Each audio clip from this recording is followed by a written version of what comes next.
Hello mga ka-dreamers! Welcome back to my vlog. Hello everyone! For today's video guys, isi-share ko lang sa inyo guys yung mga naging journey ng mga kaklase ko sa PWU. So bali guys, 13 kami lahat na magkakaklase.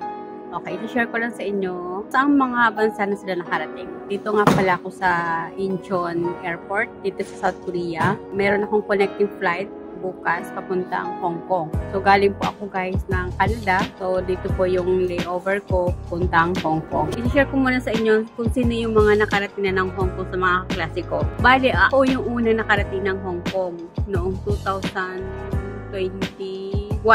Actually ako yung unang malis papuntang ibang bansa sa mga kaklase ko. Bali pumunta ako ng Hong Kong 2021 and then yung isang kaklase ko na si Jing ay sumunod sila ng noong 2022. Yes, 2022 sila sumunod sa Hong Kong. And then yung isang kaklase rin namin pumunta ng Hong Kong by month of October 2022. Magkasunod lang sila. Ahead lang si Jing ng 2 buwan. Then, sumunod si Claire. Bali si Claire ay pumunta ng Hong Kong ng October 2022. And then, so bali guys, 3 kami yung nakarating na ng Hong Kong. And iba naman ay pumunta po ng Japan. Sa Japan po sila. Ang unang nakarating ng Japan ay si Aileen noong 2022. Bago mag-end ng 2022 ay nakarating na po siya ng Japan. Ang work niya doon ay caregiver. Nag-aalaga siya ng matanda. Ako naman, ang alaga ko sa Hong Kong ay matanda din. Bali, 2 sila, si Lola saka si Lola. Si Jing din, ang alaga niya ay matanda din. Actually, pangalawang employer niya na yung sa Hong Kong kasi nga yung isang employer niya sa Hong Kong ay nag-pass away na. And then si Claire naman, ang naging alaga niya sa Hong Kong ay bata. Kasi sumunod kay Aileen sa Japan ay si Kat. Hindi nag-work si Kat. Andun kasi yung family niya, yung mother niya, saka yung sister niya. Kaya nakarating siya ng Japan. Na-petition siya. Pero wala akong balita kung nag-work din siya as a caregiver ngayon sa Japan. Okay? So, ang sumunod naman si Sam. Nakarating na rin po si Sam sa Japan as a caregiver din. Pero guys, bago sila nakarating ng Japan ay dumaan muna sila ng training and then nag-aral sila ng Nihongo 4. Okay, kasi hindi ka na makakapunta ng Japan kung hindi ka nakapasa sa Nihongo 4. Kaya, ayun sila. Successful naman at nandun na rin naman sila sa Japan at nagiging na rin sila ng experience. And ang sumunod naman, ayan na nga, si Aileen, si Kat, and then si Sam.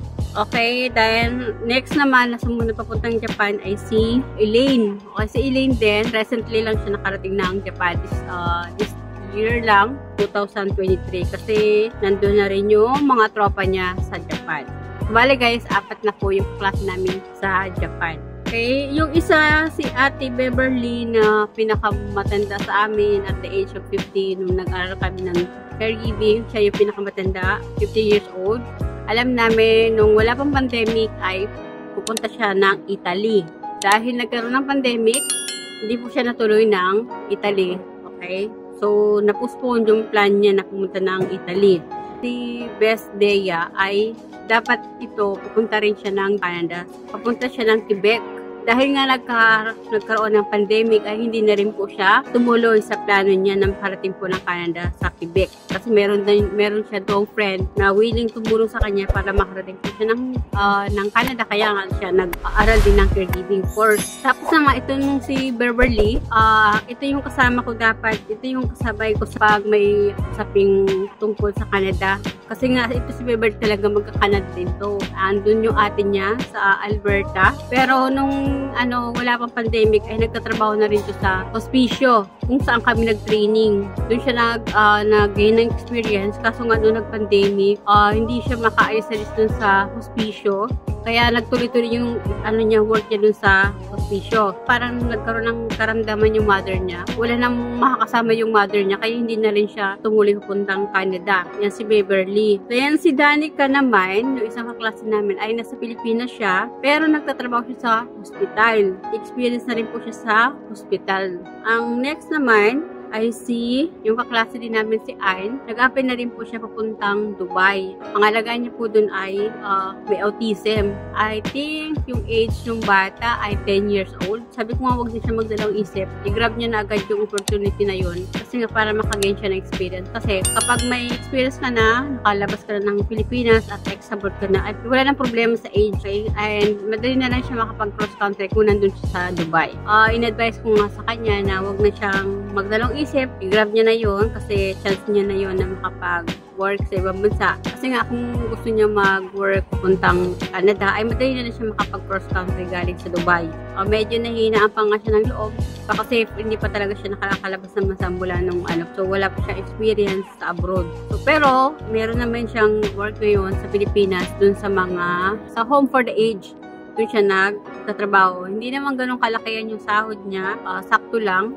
Maliit lang eh. Compare sa hospital kasi minimum talaga yung sahod sa hospital eh. Sa kanya, alam ko hindi pa umaabot ng 15,000 yung sahod niya. Ako kasi nung nag-apply ako dun sa Manila Doctors, ang offer sa akin noon, almost 16,000. Kaso nga nung nag-pandemic ay hindi po ako tumuloy. Pero nung bago ko naman na-hired dun sa Manila Doc, ay nakapag-apply na rin po ako sa agency ko sa puntang Hong Kong. So yun lang, ay inano ko lang para habang nag-iintay ako ng application ko puntang Hong Kong, ay nag-work na rin po ako sa Manila Doctors. Kaso nga lang, nagka-pandemic kaya hindi po ako tumuloy.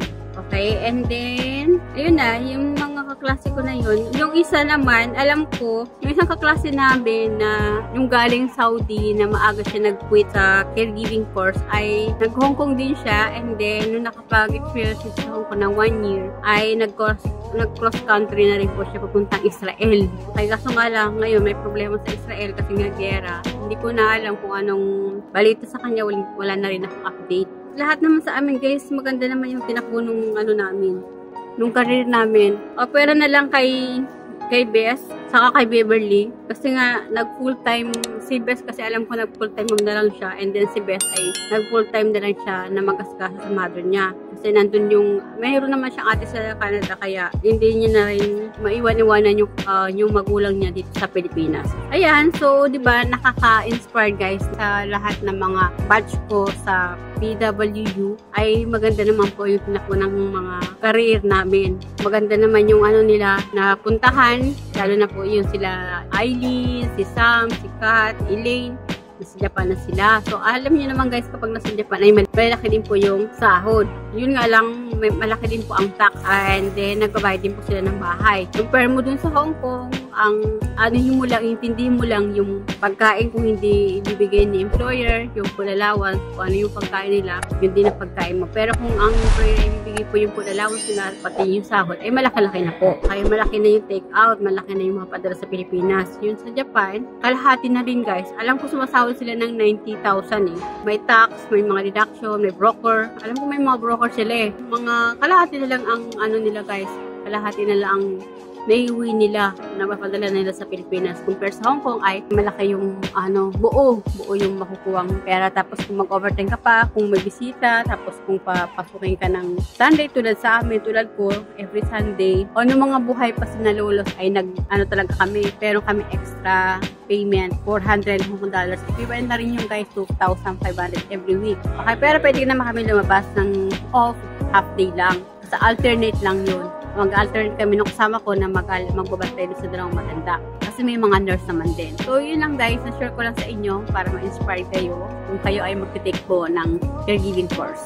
So, yun lang guys. Na-share ko lang sa inyo yung mga naging journey namin na mga kaklase ko, na mga kabatch ko sa PWU, kung saan na sila nakarating, kung ano nang naging journey nila, kung ano nang status nila ngayon. Blessed naman guys kasi nga yung iba na sa Japan, yung iba na sa Hong Kong, at ako nasa Canada na, di ba? Si Jing kasi inano ko din siya na sumunod siya na mag-ready siya. Kaso nga lang hindi pa siya ready kasi alam naman natin na kapag mag-apply ka po na Canada ay malaki po ang pera. So talagang kailangan niya muna mag-ipon para makating siya ng Canada. Siguro by next year or after mga 2025 sumupuntang Canada. Yun lang guys, kung gusto nyong mag-take ng caregiving course kasi alam alam naman natin na mga pag nag-take kayo ng caregiving course at certified caregiver kayo, ay malayo po mararating nyo. Kasi napaka-in-demand po ang mga caregivers sa ibang bansa. Madali po ma-hire, madali po makakuha ng trabaho. Basta porsigili po kayo makatapos ng caregiving course and then mag-gain po kayo ng experience. Plus na po yun. Advantage po yun na meron kayong experience as a caregiver para madali po kayong ma-hire. So, yun lang guys. Share ko lang sa inyo para po ma-inspire kayo. Thank you for watching. Good luck po. So guys, if you find my video helpful, please subscribe naman po and do like and share rin po. Kung nagustuhan niyo po yung mga video ko at nakakatulong sa inyo, please pakiclick naman yung notification para ma-notify po kayo sa mga bago kong video. So yun lang guys. Thank you for watching. Bye! Ayan guys. Pinakita ko lang sa inyo yung snow dito sa London, Ontario. Ayan guys.